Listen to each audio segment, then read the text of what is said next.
आजच्या पाठाचे नाव आहे लहानपण देगा देवा. मोठी माणसं जेव्हा लहानपण देगा देवा असं देवाला आळवत असतात तेव्हा लहान मुलांना मोठी गंमत वाटत असेल. खरोखरच या मोठ्या माणसांना लहानपण हवं का उगाच आपलं ही मोठी माणसं सोंग करताहेत असंच मुलांना वाटत असलं पाहिजे. स्वतःच्या अनुभवावरून मी हे सांगतो. मी लहान असताना रम्य ते बालपण देई देवा फिरून किंवा लहानपण देगा देवा असं एखाद्या मोठ्या माणसाला बोलताना ऐकलं की हा माणूस लबाड असला पाहिजे असं मला वाटे. असं का वाटे त्याचं कारण अगदी स्पष्ट होतं. मी लहान असताना मला लहानपण मुळीच हवंसं वाटत नसे. मला वाटतं कुणाही लहान मुलाला नको हे लहानपण, केव्हा एकदा मी मोठा होईन असंच वाटत असलं पाहिजे. मोठ्या माणसांच्या खिशात हवे तेवढे पैसे असतात. त्यांना हवं ते खायला विकत घेता येतं. पाहिजे ते कपडे बाजारातून आणता येतात. पाहिजे तेव्हा बाहेर फिरायला जाता येतं. जाऊ का म्हणून कुणाची परवानगी घ्यावी लागत नाही. न विचारता गेलं तरी कुणी रागावत नाही. कुणी कान पिरगाळत नाही की कधी कुणाच्या छड्या खाव्या लागत नाहीत. साहजिकच केव्हा एकदा मी मोठा होईन असं मला वाटत असे. मोठ्या माणसांची प्रत्येक गोष्ट पाहून काय मज्जा आहे या मोठ्यांची असं मला लहानपणी वाटत असे. मोठी माणसं आपल्यापेक्षा अधिक उंच असतात याचाही लहानपणी मला हेवा वाटे. आपल्याला हवी असलेली एखादी वस्तू फळीवर किंवा उंच कुठंतरी खुंटीला असावी आणि एखाद्या मोठ्या माणसाला ती काढून द्या म्हणून आपण सांगावं. आता नाही देत मग देईन म्हणून त्यानं दम भरावा.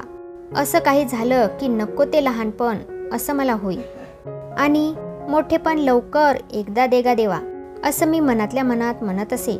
एवढ्या तेवढ्यासाठी लहानांना मोठ्यांच्या पुढं किती लाचार व्हावं लागतं. एकदा घरातल्या एका मोठ्या माणसानं मला चांगलं बडवून काढलं. तेव्हा रागावून मी त्याला म्हणालो, थांब तू, तुझ्या एवढा मोठा झालो की मीही तुला असाच मारीन. माझे हे शब्द ऐकून तो मोठ्यानं हसू लागला. तेव्हा मी गोंधळून गेलो. तो म्हणाला, अरे पण तू माझ्या एवढा मोठा होशील तेव्हा मी तुझ्यापेक्षाही मोठा होईनच की. मी आपला वाढतच जाणार आणि तो मोठा माणूस मात्र आहे तेवढाच राहणार अशी माझी कल्पना.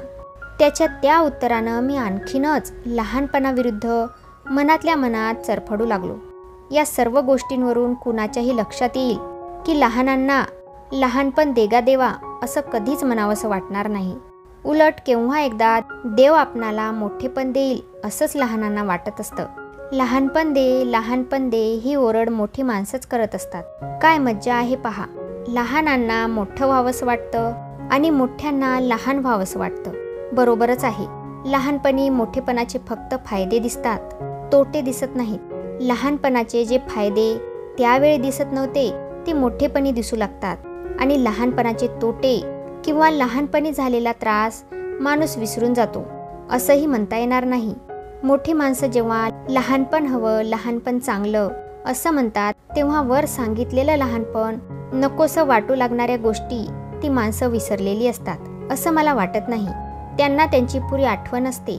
लहानपण देगा देवा असं ती म्हणतात तेव्हा मोठेपणी होणाऱ्या सर्व त्रासांनी ती गांजून गेलेली असतात आणि त्यांना लहानपणाचे फायदे फक्त हवे असतात. थोडक्यात सांगायचं म्हणजे मोठेपणाचे तोटे त्यांना नको असतात. लहानपण देगा देवा म्हणजे मोठेपणाचे फायदे जसेच्या तसे ठेवून देवानं त्यांना लहानपणाचेही सर्व फायदे द्यावे अशी त्यांची देवाला प्रार्थना असते. पण देव कुणाचे कसले फाजील लाड करत नाहीत. लहानपण तुम्हाला हवं ना, मग करू तुम्हाला गुडघ्या इतकं ठेंगणं. गाडीत चढताना दुसऱ्या कुणीतरी उचलून ठेवावं लागेल. लवकर उठला नाही तर पाठीत धपाटा बसेल. विडी किंवा सिगरेट तोंडात घेतली तर थोबाडीत मिळेल. बोला, देव का खरोखरच तुम्हाला लहानपण असं देवानं या लोकांना खडसून विचारलं तर ही मोठी माणसं हो चालेल दे आम्हाला लहानपण असं देवाला म्हणतील का? मला नाही वाटत. हे लहानपण त्यांना नको असतं. चैन तशीच चालू ठेवून उद्याचा विचार करायला नको. पोटासाठी काम करायला नको. ना कसले श्रम ना कसली चिंता. ही लहानपणाची चैन त्यांना हवी असते. हे लहानपण देव कधी कुणाला देत नाही आणि देत नाही तेच बरोबर आहे. ते मिळालं तर माणसाच्या कर्तृत्वाचा कारभारच आटोपेल. साधू संत लहानपण देगा देवा म्हणतात तेव्हा त्यांना हे लहानपण नको असतं. त्यांना लहान मुलांचं शुद्ध निर्मळ मन हवं असतं आणि हे लहानपण देव त्यांना भरपूर देतो. अशा प्रकारे हा पार्ट इथे संपला. भेटूया पुढच्या व्हिडिओमध्ये.